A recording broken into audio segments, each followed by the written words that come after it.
अब मैं लोक कलाओं के बहुत बड़े संरक्षक लोकगीतों के बादशाह हम लोग भोजपुरी बोलते हैं, भोजपुरी गीतें सुनते हैं, लेकिन जिस प्रकार की संवेदना, जिस प्रकार के भाव इनके गीतों में प्राप्त होते हैं, उस प्रकार के गीत आजकल बहुत कम ही मिलते हैं।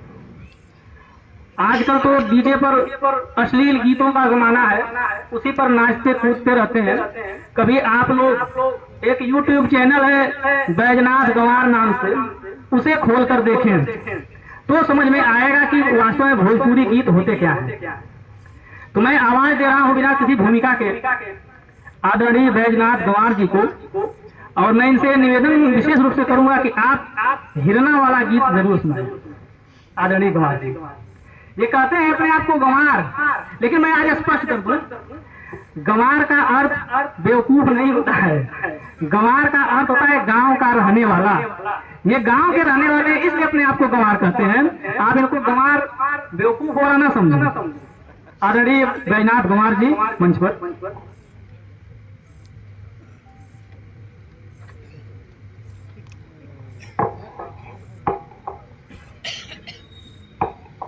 देर से आने के लिए माफी। बगल के गांव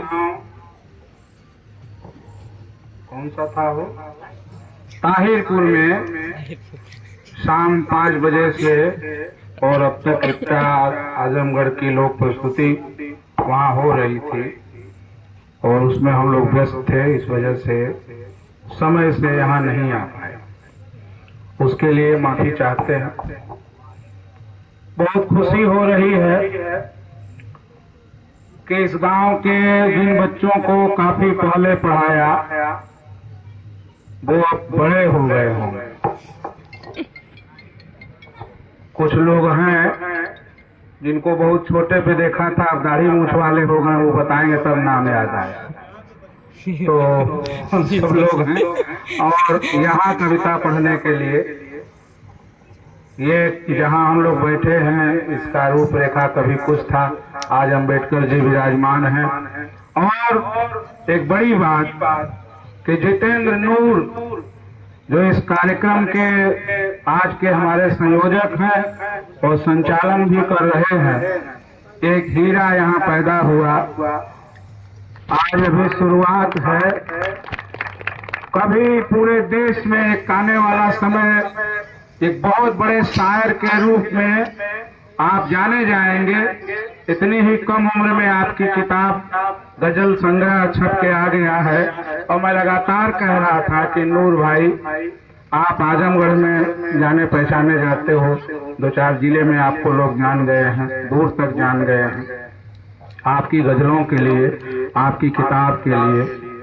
लेकिन आपके गांव के लोग तो यही कहते हो ना, फलाने के बाबू जो हो सुनीला के बड़का स्कूल में मास्टर हो गए, है ना। तो एक कार्यक्रम गांव में होना चाहिए। ये कहते थे कि कैसे होगा, कहे जैसे होता है वैसे ही होगा। कल अचानक दोपहर में इनका फोन आया और उन्होंने कहा कार्यक्रम करना चाहते हैं, तो कर लीजिए। तो इन्होंने कर लिया, आप सब आए। आप सब ना आते तो हमारे और हम लोग के, हम कवियों के रहने का कोई मतलब नहीं होता। और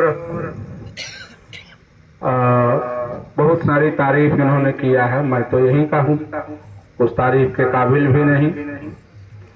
बस भोजपुरी की इन्होंने बात करी तो कुछ पंक्तियां दे रहा हूँ। आप लोग अच्छा लगेगा तो ताली बजाइएगा। मंच के भी साथियों से निवेदन है कि कुछ हाय हू करते रहें ताकि लगे कि हाँ ठीक ठाक है।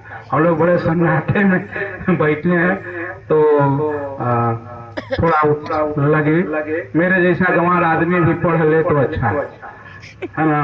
तो आइए एक भोजपुरी गजल कहिए या तुकबंदी कहिए, जो समझिए कह रहा हूँ। एक कहाँ खातिर चलला, कहाँ जात बाड़ा, कहाँ खातिर चलला, कहाँ जात बाड़ा। कहाँ खातिर चलला कहाँ जात बाड़ा कमाई के करी है के कर खात बाड़ा कमाई के करी है के कर खात बाड़ा। और एक शेर और कहूंगा कि तुम्हें दाल बुझनी तुम्हें दाल बुझनी हमारी ये बगलती तुम्हें दाल बुझनी हमारी ये बगलती तुम्हें दाल बुझनी हमारी ये बगलती तू बेस्वाद बसिया बचल भात तू बेस्वाद बसिया बचल भात बाड़ा। दाल और भात के द्वारा जो हम कहना चाहते हैं वो पहुंचे। अज सम्मान खो के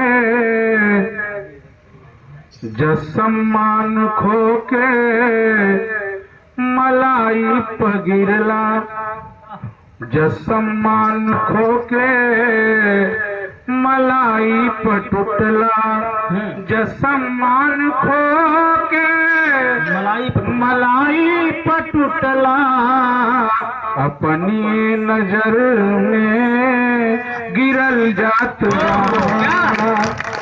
अपनी नजर में। बहुत बहुत आशीर्वाद भैया का आशीर्वाद मिल रहा है। और जिन्हें लगे उन्हें लगने दीजिए, आप सबके लिए नहीं है कि कहियो ठकैबा पिटैबा थुरैबा कहियो ठकैबा पिटैबा थुरैबा कहियो ठकैबा पिटैबा थुरैबा तुम खूंटा के जैसन गढ़ल जात बाड़ा तुम खूंटा के जैसन।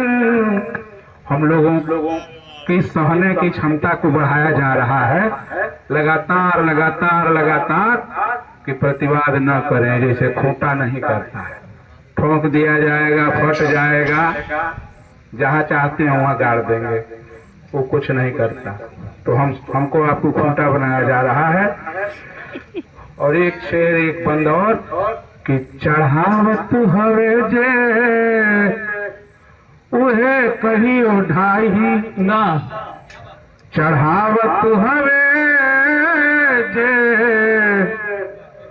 उहे कहियो ढाई चढ़ावत हवे जे उहे कहियो ढाई उहे कहियो ढाई पपीता के पुली चढ़ल जात पपीता के पुली चढ़ल जात बाड़ा कहाँ खातिर चलला कहाँ जात बाड़ा। और साथियों एक गीत के इन्होंने फरमाइश करी, चूंकि मैं लगातार कार्यक्रम में व्यस्त था, अभी थोड़ी थकान हावी है मुझ पर, मैं पढ़ूंगा उसे, लेकिन उससे पहले दो एक शेर एक और गजल के देख लीजिए कि अगर खिज़ा है तो बहार को आना ही पड़ेगा, अगर खिज़ा है तो बहार को आना ही पड़ेगा, अगर खिज़ा है तो बहार को आना ही पड़ेगा, चमन में फूल मोहब्बत के खिलाना ही पड़ेगा, ये सूखा है, खेत कट गए, हरियाली खत्म हो गई, धूप है, तो क्या ऐसा ही रहेगा? सावन को तो आना ही है, आएगा, बदलेगा मौसम। हमारे आपके जीवन में जो सूखा है वो ही बदलेगा, उम्मीद रखिए कि समा से इश्क की कीमत कभी परवानों से पूछो,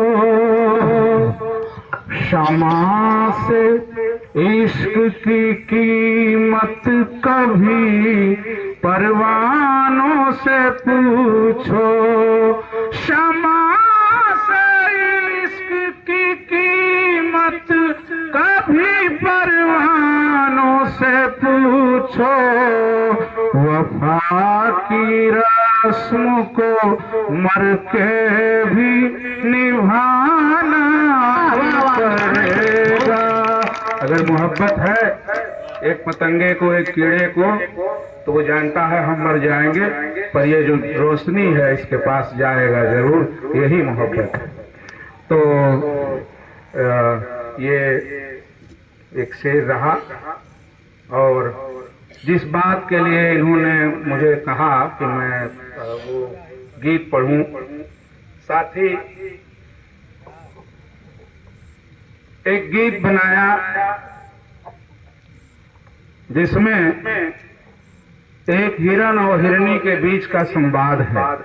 कल्पना करिए कि एक जंगल है, उस जंगल में बहुत सारे जानवर रहते हैं, जीव जंतु रहते हैं, हिरण और हिरनी भी रहते हैं।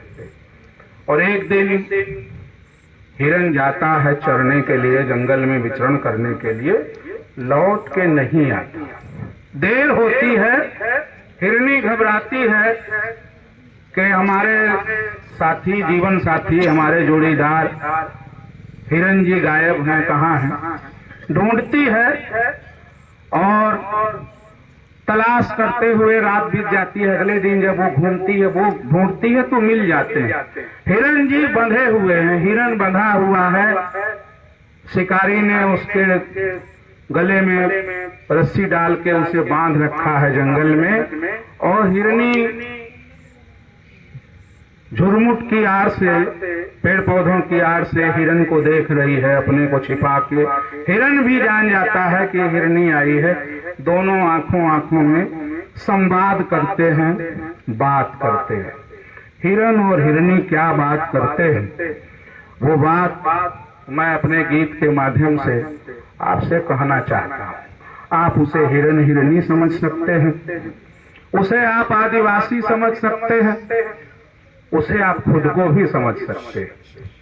जो आप समझें ये आपकी समझ के ऊपर है और आपकी भावनाओं के ऊपर। कुछ पहुंचे तो मुझे आशीर्वाद दीजिएगा। कहना है कि हिरना आजू गईला जाने कौनी ओरिया होना। हिरनी कह रही है, हिरना आजू गईला जाने कौनी ओरिया होना। तोहरी हिरनी के होती बा फिक्रिया होना। हिरना आजू गईला जाने कौनी ओरिया होना। तब हिरन कहता है कि मैं तो चरने निकला था, घूमने निकला था, कि एक बान गईली, दूसरे बान गईली, तीसरे बानना।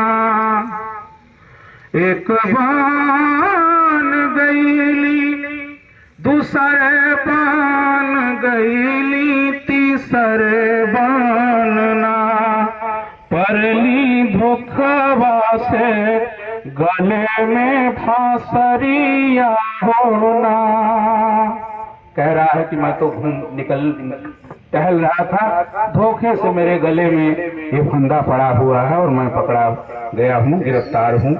तब फिर हिरनी कहती है कि सुनली की अब मोर जानल बिकात बा।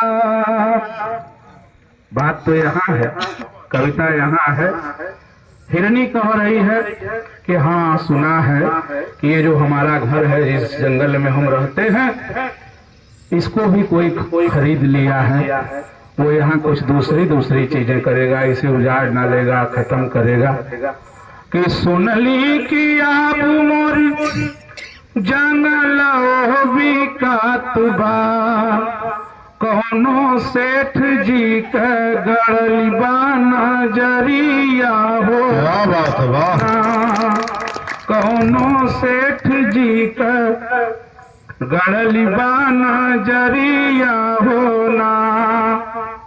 तो ये हिरण कहता है, हिरनी कहती है, तो हिरण कहता है, उसका जवाब देता है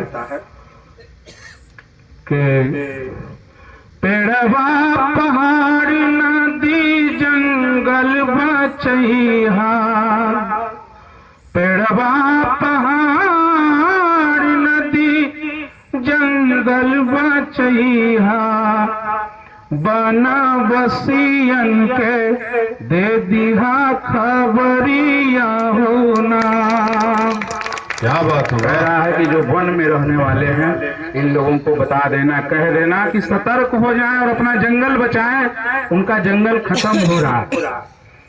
तो ये गीत और बड़ा है, मैं भावुक हो गया हूँ, कारुणिक हो गया हूँ, इससे ज्यादा खुद नहीं पढ़ सकता।